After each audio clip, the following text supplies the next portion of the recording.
नमस्कार दोस्तों, मैं राहुल एक बार फिर से आप सभी का हार्दिक अभिनंदन करता हूं। दोस्तों, आज हम आपको बताएंगे आखिर क्या कारण था रावण के भाई कुंभकर्ण के 6 महीने सोने का रहस्य और उससे जुड़ी कुछ रोचक बातें। दोस्तों, जैसा कि आप जानते हैं कि रामायण की कथा अनुसार रावण के कनिष्ठ भ्राता कुंभकर्ण को ब्रह्मा जी का वरदान प्राप्त था कि वह 6 महीने सोएगा और 6 महीने जागेगा। जब रावण को लगा कि उसकी सेना अब राम की सेना से युद्ध करने के लिए अपर्याप्त है, तो उसने अपने भाई कुंभकर्ण को उनका नेतृत्व करने के लिए जगाया, जिस कार्य के लिए रावण और उनके सेवकों को काफी मुश्किल का सामना करना पड़ा। खैर, ये तो रामायण में चर्चित कथाओं में से एक है, परंतु अब हम आपको कुंभकर्ण के दूसरे रूप के पहलुओं की ओर मोड़ने वाले हैं, जो बहुत ही रहस्यमय होने के साथ रोचक भी है। ऐसा कहा जाता है कि रावण अपने समय का सर्वाधिक विद्वान ज्ञानी व्यक्ति था।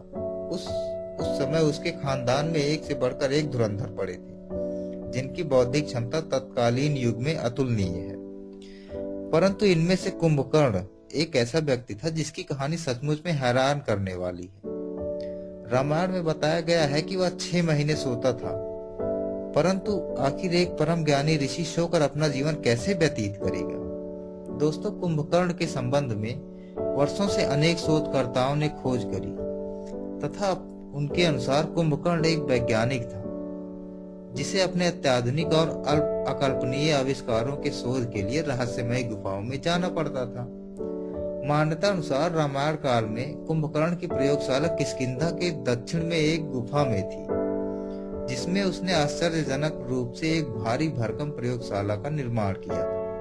वहीं इस स्थान पर अपने मित्रों के साथ गंभीर व उन्नत किस्म के प्रयोग करता था। इसके अलावा कुछ शोधकर्ताओं का ये दावा है कि रामायण के समय कुंभकर्ण की वैज्ञानिक प्रयोगशाला लैटिन अमेरिकी प्रदेश में थी, जहां जाने के लिए कुंभकर्ण स्वयं के निर्मित वाहन का प्रयोग करते थे।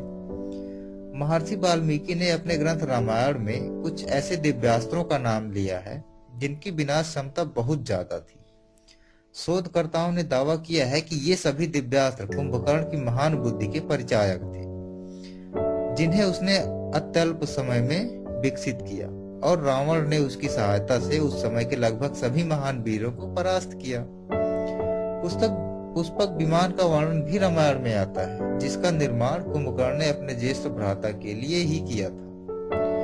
कुंभकर्ण के बल के संबंध में रामचरितमानस में यह लिखा गया है: अतिबल कुंभकर्ण अस भ्राता, जेहि कहूं नहीं प्रतिभट जग जाता। करई पान सोवै खटमासा, जागत होई तिहु पुर त्रासा।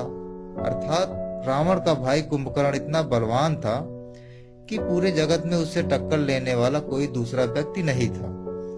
वह 6 महीने मदिरा पीकर सो जाता था, परंतु जब उठता था तो तीनों लोकों में उसके कारण हाहाकार मच जाता था। दोस्तों, रावण द्वारा सीता हरण के बाद जब राम और रावण के मध्य प्रलयंकारी युद्ध चल रहा था, तो उस युद्ध में रावण के अनेकों योद्धा मारे गए। तब रावण ने अपनी सेना के नेतृत्व के लिए कुंभकर्ण को जगाया, क्योंकि कुंभकर्ण 6 महीने से सोए हुए थे। अतः इस कारण में वह राम रावण के युद्ध के बारे में कुछ नहीं जानता था।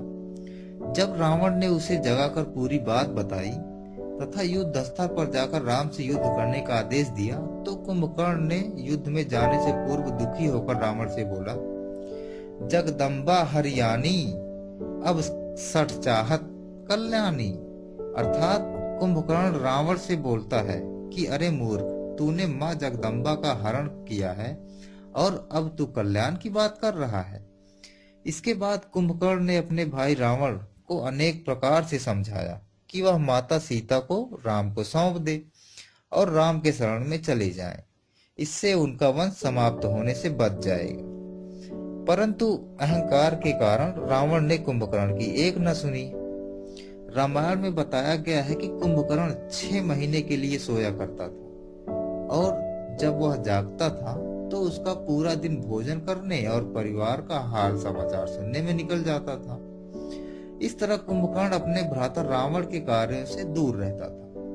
कुंभकर्ण के राक्षस होने के बावजूद उसमें कभी अपने जिंदगी में कोई अधर्म का कार्य नहीं किया था। यही कारण था कि स्वयं देवर्षि नारद ने उसे तत्व ज्ञान दिया था। रामायण में जब रावण को बार बार कुंभकर्ण के समझाने पर भी रावण ने राम से युद्ध करने की जिद नहीं छोड़ी, तो अपने भ्राता का मान रखने के लिए कुंभकर्ण ने रावण से युद्ध किया। वह जानता था कि श्री राम भगवान विष्णु के अवतार हैं। कुंभकर्ण भक्ति भाव से राम से युद्ध करने गया ताकि उनके हाथों उसे मुक्ति प्राप्त हो सके। प्रभु श्री राम का बाण लगते ही कुंभकर्ण ने अपना शरीर त्याग दिया और वह बैकुंठ लोक प्राप्त हो गया। दोस्तों, ये थी आज की कहानी कुंभकर्ण की। दोस्तों, अगर आपको ये कहानी अच्छी लगी है तो लाइक करें और शेयर करें, और कोई सुझाव है तो हमें कमेंट बॉक्स में जरूर बताएं। और अभी तक आपने हमारा चैनल सब्सक्राइब नहीं किया है तो जरूर करें। वीडियो देखने के लिए बहुत बहुत